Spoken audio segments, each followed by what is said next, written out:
Hey there kids, and welcome to Provost Willem's Story Corner. Today we'll be experiencing the final chapters of a few Sorrowful tales, which is to say we'll be finishing up a number of NPC questlines here, starting with a bit more involvement with Master Willem himself. Unfortunately, we're not really going to get any more dialogue out of him as he is quite brain dead. Likely a side effect of Rom ascending to Great Onehood. So, let's do the needful and finish off his effectively rotting vegetable of a corpse. It's very much worth our while to do, and generally speaking you want to do this as soon as you get here, because he gives you an enhanced eye rune, which if you remember boosts your item find, making it easier to get rare items, such as upgrade materials. And this one here is far more potent than the one we picked up in the Nightmare of Mensis, and be acquired much earlier, which is why you want to kill him as soon as you get across him. But yeah, that's all the involvement Willem has. It's kind of hard for a brain-dead man to really affect the plot much. Although he is of course a mover and shaker in the lore of the game. Hey doll. We're not going to be speaking with her today. We'll be wanting to save our blood echoes for later purchases. So let's head to the cathedral ward and check in on everyone there. Oh, Ariana has gone missing and there's rather large pools of blood near where she was sitting. Chapel Dweller, do you know what happened here? Oh, kind hunter. The old girl you sent over. She's dead. Killed, stone dead. Why? Must have been a beast, right? Or do you think someone out there could have... I just don't... Oh... Well... I do know. It's my fault. Oh my...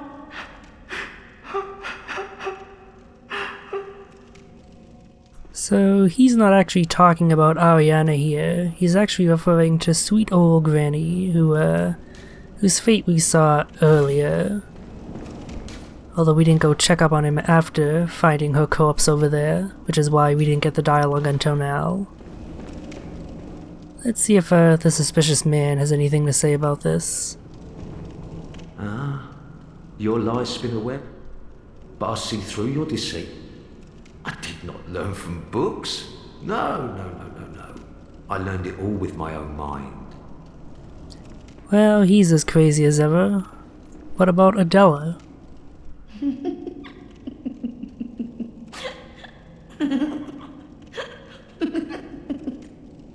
Nope, same old, same old. Well, no one here appears to know anything about what happened to Ariana, but we do have a trail that we can follow. One that leads backwards into the sewers. I do hope she's okay. She was quite a nice lady. And this message here is now quite a bit more clear. The Bergenworth spider of course being Rom, who hid rituals such as the one that the School of Mensis was trying to use and could only use after we killed Rom. But still, we haven't yet found where Ariana is. How far did she descend here?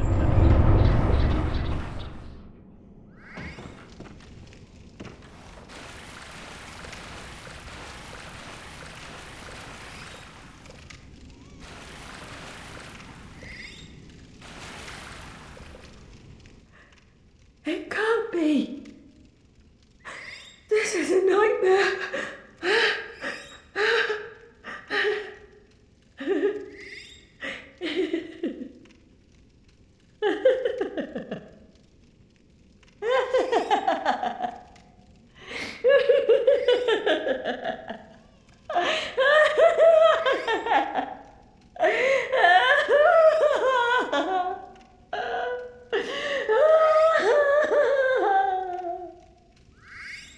So I mentioned some time ago that one of the types of horror that this game uses is horror based around the female body, a previous example being what happened to Yosefka, or the fake Yosefka I should say. But whereas the fake Yosefka was quite happy with her situation, Ariana is definitely not. There's really no good ending to this situation, and in order to get an item that we need, we have to kill her demonic offspring, which also causes her to die. Either she has some sort of direct mental connection to it, or it's just grief. At any rate, for killing her, we get her shoes, which noticeably are paired with the dress that we obtained from Castle Canehurst. But of far more value is the item from her offspring. Another 1/3 of umbilical cord. Every Great One loses its child and then yearns for a surrogate, and Erden, the formless Great One, is no different. To think it was corrupted blood that began this eldritch liaison. So, before we go into any detail on what any of that means, let's see what the alternate end for Ariana's quest is. For this to occur, you need both Ariana and Adela alive in the cathedral at the same time. If you pay especially close attention, you'll notice that when you talk to Ariana, Adela gets up and looks over at what you're doing. Normally she's just kneeling there praying. To get this alternate end, you need to take Ariana's blood 3 times while Adela is also in the cathedral.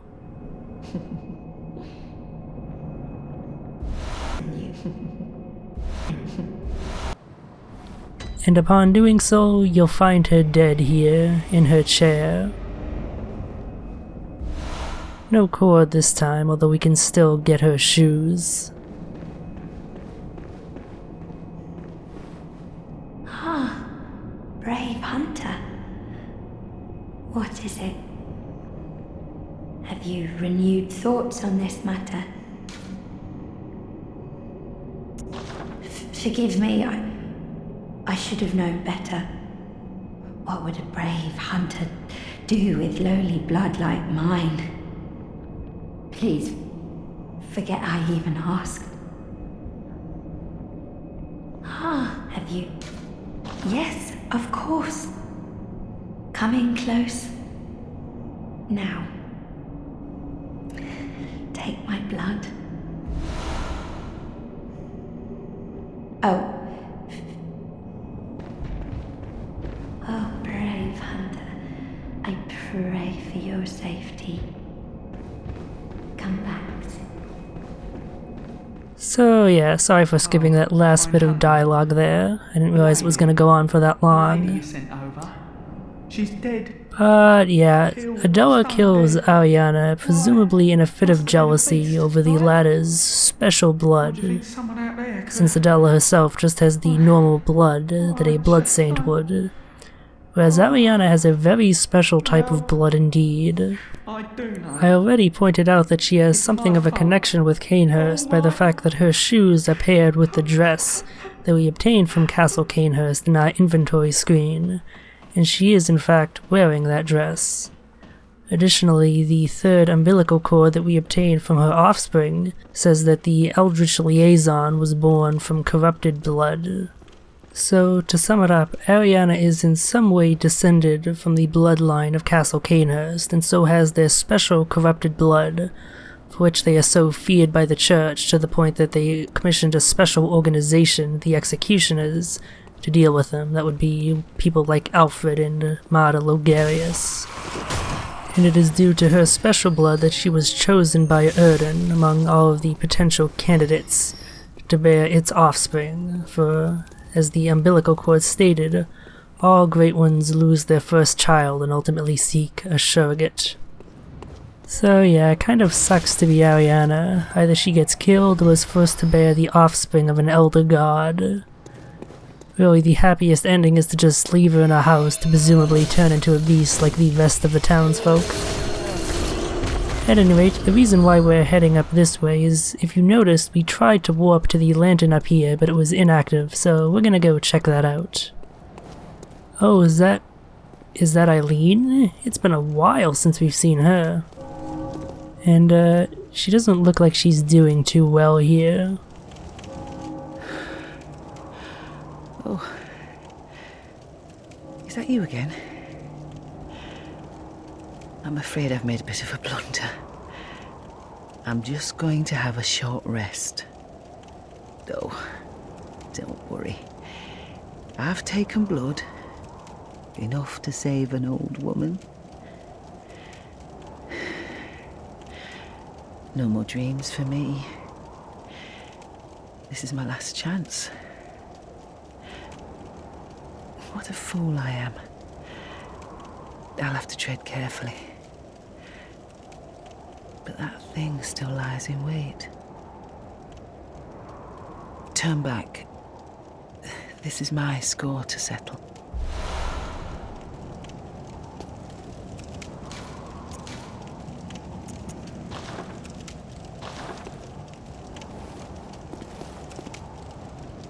My prey lies in wait this way. Turn back.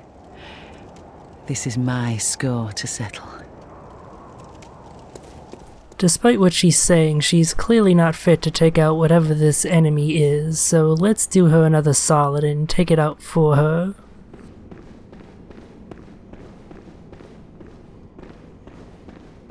It looks like another hunter. Let's take a good look at him from a distance. They seem to be wearing similar garb to Eileen herself, although they have a Canehurst helmet and Chikage as well. I'm going to use my foreknowledge here and equip an item that makes this fight much more manageable. So this fellow here is the Bloody Crow of Canehurst. A hunter rather infamous among players who meet him because he is far and away the toughest hunter fight in the game, despite what our initial showing would suggest. In addition to the enemy hunter's staples of having a boatload of health and ridiculously high damage output, he has a few other tools at his disposal, a noticeable one being the hunter bone that he constantly uses. And yes, much like every other hunter in the game, NPC hunter that is, he has infinite bullets, and so he can use that hunter bone as much as he wants. But by far his most dangerous tool is that repeater pistol he has in his offhand. We've already been hit by it once, and as you can see it does anywhere from a third to a half of our health. And again, infinite bullets, so he can use it as much as he wants, although fortunately his AI is simplistic enough that he'll only use it at predetermined moments, which is a good thing. If he could just throw that out there at any old time, he'd be pretty much complete bullshit. As it is, there's only two situations where he'll actually fire the thing. The first is if he cold opens with a dash, no attacks beforehand, at which point he will always fire it after the dash completes, but only if he has the hunter bone effect active. If he does not currently have the hunter bone effect procced, he will not fire his pistol. The other time he'll fire his pistol is after certain melee combos. It's hard to actually describe what that looks like, so it's just something you have to kind of feel out for yourself and get used to paying attention to. But as long as you know that those are the only times he'll actually use his repeater pistol, you can watch out for them specifically, and a lot of his threat is curbed immediately, because that is easily his most dangerous source of damage. He doesn't have the ability to stun lock you at all with his Chikage, so if you eat one hit from it, as long as you immediately start dashing away, you won't take any more hits. And so as long as you have enough HP remaining, you can't die. And that's why you want to stay topped off on HP at all times during this fight. And of course, as you've seen him do a few times in this fight, he can heal with blood vials, which is why numbing mists are exceptionally useful as long as you can keep the effect on him long enough. It can be tricky because he is good at avoiding projectiles. And that's where the PvP trick of lobbing the projectile to where they're going to be rather than where they currently are comes in real handy here as well. Yeah, otherwise his only other remaining thing of note is the fact that he can throw numbing mist as well, and he likes to spam them if you're healing a lot. So avoid them. You want to keep your option to heal open. Ultimately, I feel that FromSoft did a very good job of designing this fight to be like fighting another player who has actual intelligence, although at the end of the day, he does follow predetermined patterns. And if you can predict him, you can take him out without too much issue. Just don't go and face this guy as soon as you're able to, which is right after beating Lam. Fighting this guy with a +6 weapon is a nightmare in futility. Or exercise in futility, I suppose is how the expression actually goes. I guess I got nightmare on the brain, given what we're concerned with. For killing him, you get a minor reward of a enhanced blood rapture rune, this one healing 300 HP upon a visceral attack, which can come in handy if you use them a lot. But let's report our success to Eileen. Don't you ever listen to your elders. No matter. You did save my life. I don't seem to be apt for this life anymore. My glory days were long ago now.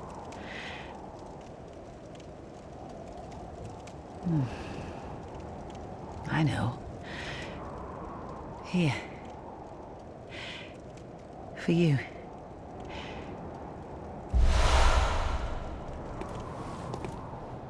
This too is hunter's work. But it bears no honor. A burden you may choose to carry.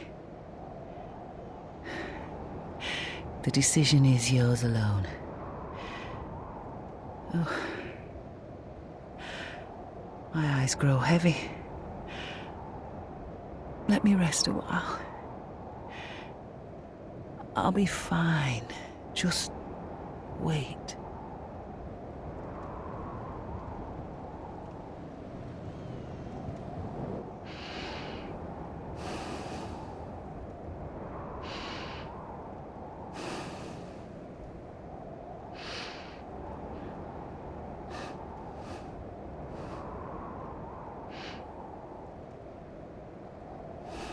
So this here is the good end to her questline here. Now let's see what happens if we get the bad end, which occurs if you do not help her finish off Henrik. Few hunters can resist the intoxication of the hunt. Just the same as all the rest. Hunters must die. The nightmare will stand. Only I can stop this madness.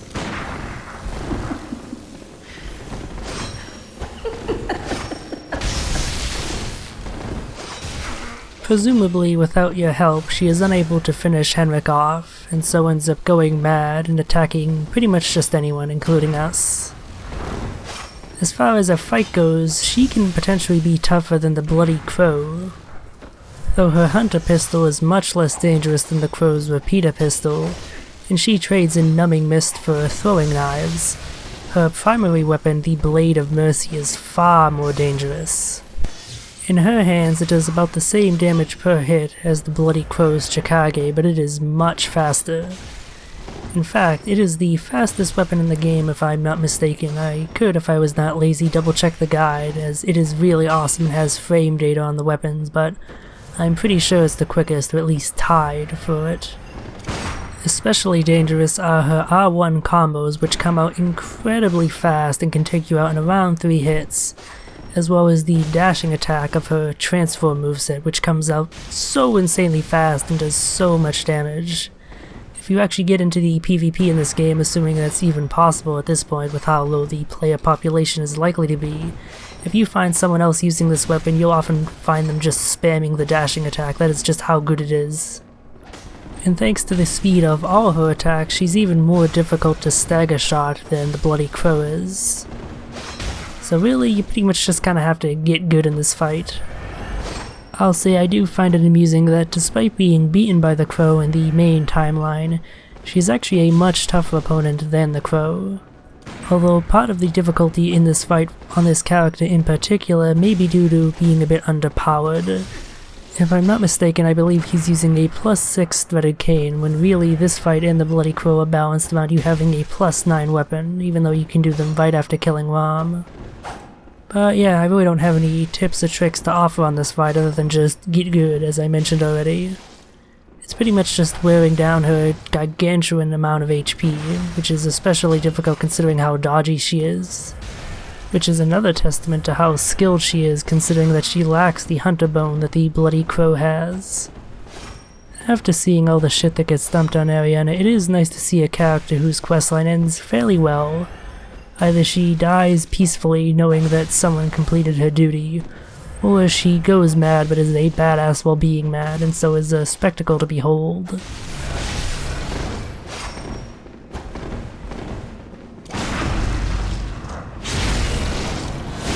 beast cannot be stopped! What good hunters now? Your blood is mine! A hunter's blood for me! Your punishment is death! Death to hunters! Enough of this terrible... The hunt makes hunters mad.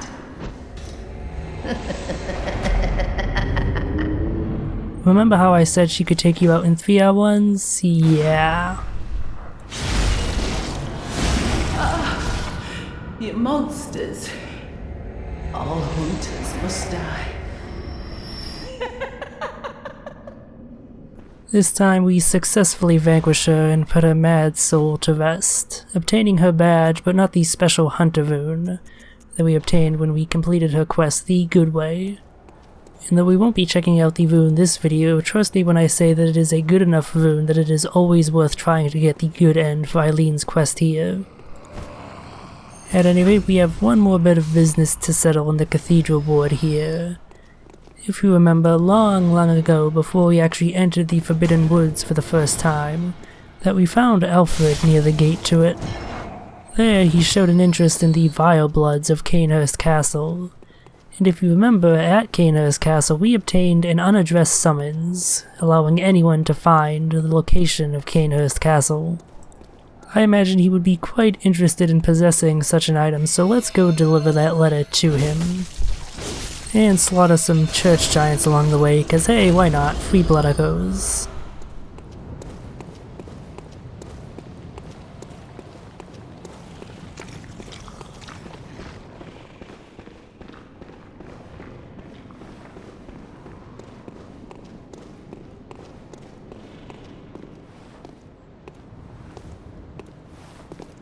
Hey Alfred, my boy, how have you been? Oh, good to see you safe. Now, let's think up something to discuss. Just tell me what piques your interest. Tell us about the corrupted Vilebloods again. In his time, Master Logarius led his executioners into Cainhurst Castle to cleanse it of the Vilebloods. But all did not go well, and Master Logarius became a blessed anchor, guarding us from evil. Tragic, tragic times. That Master Logarius should be abandoned in the accursed domain of the Vilebloods. I must free him, so that he may be properly honored in martyrdom. How would you feel about possessing an unopened Cainhurst summons? Aha! Is that the sigil of Cainhurst? I've heard tell of Cainhurst nobles and their amusingly pompous invitations. Wonderful! I thank you profusely. I will depart immediately, but first, a token of my gratitude.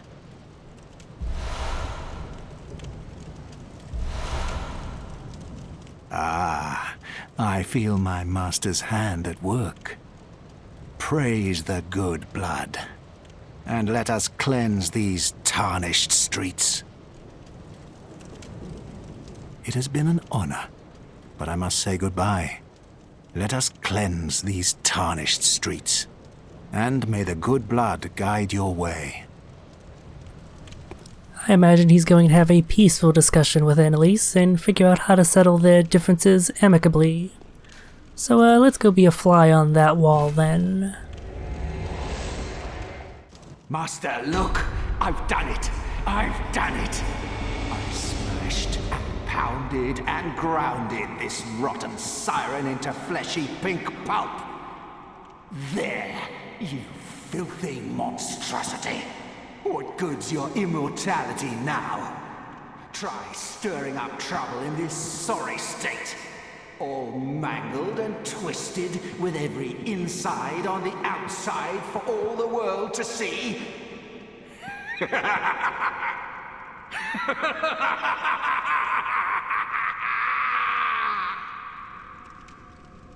They must have held one hell of a debate for things to end up like this.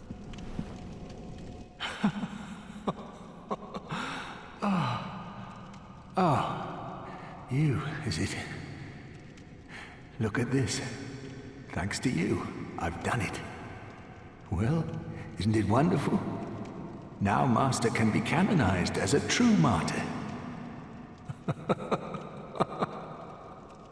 I've done it. I have.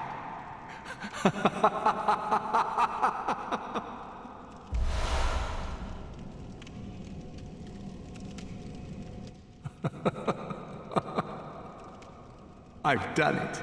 I have.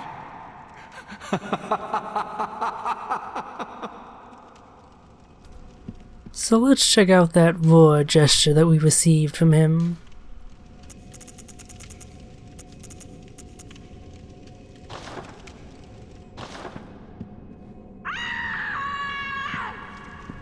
It's pretty damn great. Definitely in my top 5 gestures among all of the Soulsborne titles. This outcome should have been rather obvious, although I'd forgive you if you didn't expect it to be this graphic. Annalise having been turned into a pile of pink mush. Pink mush that appears to be alive and wriggling. And apparently fine with just being scooped up. Yeah, let's just put that in a pocket there. Kinda makes you wonder just what kind of a person Lady Lillian is to just pick up someone else's flesh like that. Anyway, this is the queenly flesh, what remains of Annalise, Blood Queen of Cainhurst. This pinkish lump of flesh remains warm as if cursed. All hail the undying Queen of Blood. I guess this serves as something of an example against having immortality. If you're still alive even as little bits and pieces of flesh. But let's see if we can't rectify this situation any which way. Given that we were able to pick up her flesh, it's clear we're able to do something, but it isn't clear exactly what that is that we're able to do. It's pretty much just adventure game logic of using thing on any other thing until you find something that actually works out. In this case, using the flesh on this altar that we could do nothing at before. Offering the flesh to the altar reverses the flow of time for that scrap.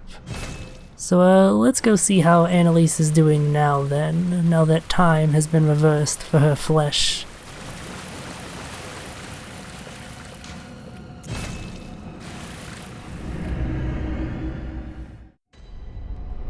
She's perfectly fine, as if nothing had ever happened to her, and I guess if time reversed, nothing really did. Let's see if she has anything to respond. Arrant fool. Vile blood or no, forget not. We are thy queen. Bend the knee. Alright, even though we just saved your life. Closest of kin, bearer of our blood, I welcome thee. What is thy wish? Yeah, she doesn't actually react to what happened at all. For the honor of Cainhurst. But it is a bit frustrating that nothing really comes of this questline ultimately, at least if you follow it beyond Alfred killing Annalise here. So if you've spent a lot of time trying to figure that out on your own, you don't really get anything for it. To be had. That said, while we're here, let's offer a blood drag since we have one. Pleases us. Let this reward be thine. Indulge thyself in our tainted blood.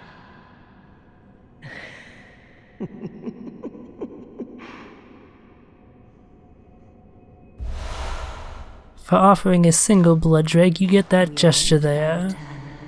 For offering more than that, you get absolutely nothing other than getting higher on the Vile Blood ranking list, which is kind of worthless considering the top spots are all filled with hackers. But yeah, this whole part of the questline feels like something was cut along the way in development. The fact that nothing special happens when you offer the flesh, it just fades to black. Otherwise, a very good questline, and one that really does make a lot of sense, given that Alfred is a paladin archetype.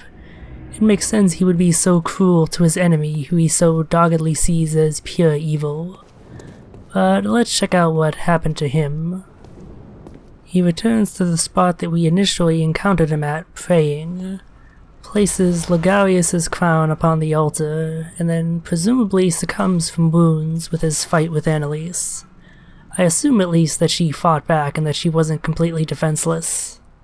In particular, I like to think that they had a crazy anime fight that we just don't get to see. But our ultimate reward for this questline is the Radiance Rune. It can also be obtained by killing Alfred after he kills Annalise, although he doesn't put up that much of a fight, all things considered. We'll check out it and the Hunter Rune we obtained from Eileen later. For now, let's just honor Alfred, even if he may have been a rather crazy psychopath. He was a crazy psychopath for justice, or something. So yeah, see you next time, my fellow hunters.